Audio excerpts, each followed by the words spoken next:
Welcome to Free Media. I'm Robby Soave. And I'm Amber Duke. Before we jump into today's show, please be sure to subscribe to our new YouTube channel, which is linked below. That's Reason Free Media. Thank you for subscribing there. All right, up first, at the time of this recording, Trump officials are preparing an executive order to eliminate the Department of Education, according to NBC News. American Federation of Teachers President Randi Weingarten, you might remember her of COVID school lockdown fame, responded to the prospect of Musk reviewing the DOE. It will totally impact the Department of Education, but more than the Department of Education, it will impact individuals. Think about both in terms of Treasury and in terms of education, the amount of personal, private, financial information that that department has, just like Treasury has all the information of Social Security, all the information of taxes. In the Department of Education, it has so much personal information for people. So the question is, why is an unelected person who is taking this information, private information, from people who have trusted the Department of Education to give them their financial information? That, to me, is the scariest thing. Nobody elected Donald Trump or Elon Musk to take their private information. Well, nobody elected anyone at the Department of Education to take care of that. Especially by the standards of no one elected Donald Trump. Yeah, of course they elected Donald Trump. We just elected Donald Trump on a very clear platform to reduce our dependency on this federal bureaucracy. Getting rid of the Department of Education isn't even a new or uniquely Trump idea. Conservatives and libertarians have been talking about it for years and years and years. The previous Trump education secretary, Betsy DeVos, when I interviewed her for Reason, she said the building was entirely unnecessary. This doesn't mean we would even necessarily reduce funding for education. We just wouldn't administer it via this complicated federal bureaucracy. Right. I mean, she was also talking in a different clip, Randi Weingarten, that is, well, how are teachers going to get paid now? You are the president of the largest teachers union in the country. You should know that they get paid out of state and local funds, not from the Department of Education. Right. So it's just like totally a non sequitur. They see liberals, progressives, view this. I think this is increasingly what's coming into focus as Elon Musk and Doge starts looking at areas to cut, is that certain progressives see the benefit or one of these main benefits of the federal programs as jobs programs for federal employees. Whereas it's better, I think the way the American people see them, as fulfilling or satisfying a customer need. And they do that to varying degrees of efficiency or success. I would point out that as the education department gets bigger and bigger and bigger and spends more and more money, we don't actually see improvements in customer, consumer, family, student satisfaction or success. We don't see higher math and reading scores, any of that. But the mindset should be, how do we make this service better for the people who pay for it, the American people, the taxpayers?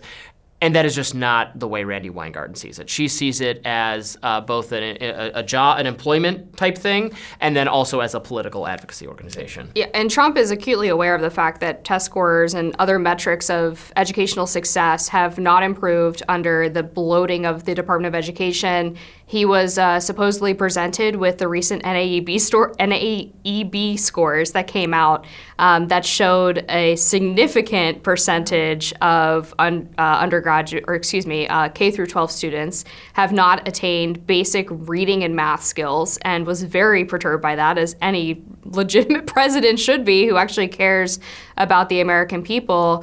So he was very interested in exploring ways to try to solve this issue while also spending less money. And in addition to these government bureaucracies being jobs programs for generally, I would say, mediocre liberals, they also are used as this way for the unelected bureaucracy that Randi Weingarten now suddenly cares about to funnel federal dollars into left-wing social engineering. Yes. And they do it that way on purpose so that Democrats who are actually elected don't have to be held accountable or responsible for all of these very unpopular things that are hidden in these massive spending packages. Absolutely. Now, one other aspect of this I wanted to touch on, and I'm wary of falling into the trap, I'm going to avoid doing this, of saying, well, government's not being cut in the way I want it to be cut, so I'm going to, boo it even though I like the result. I don't want to do that.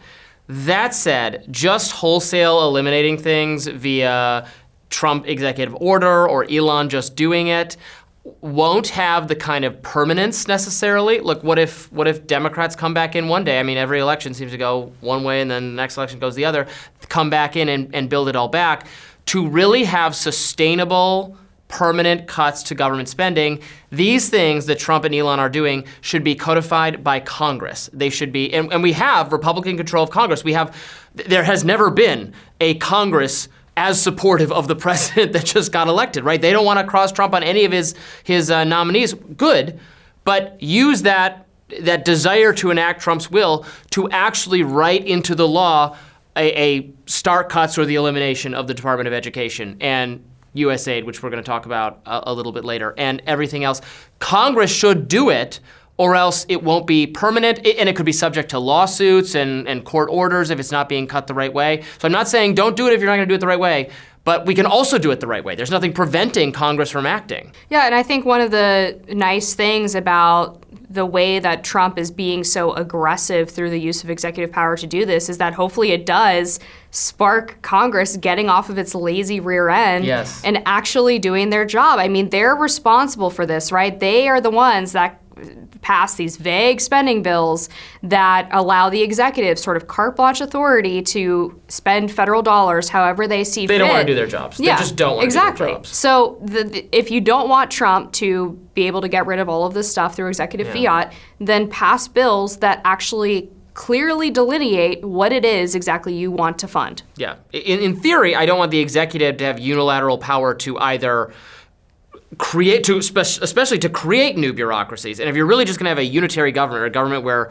the executive can do whatever they wanted because one of the branches that does checks and balances just doesn't care about wielding their oversight at all, I think you would get to an unhealthy place. You would theoretically allow, as I just said, a chief executive, a president, to do even more growing of the federal government if you brought in a Biden or a Harris type person. So hopefully Congress can look into that. Remember that they have work to do as well. Thanks for watching. Be sure to tune in tomorrow on our new YouTube channel that is linked below, Reason Free Media. See you then.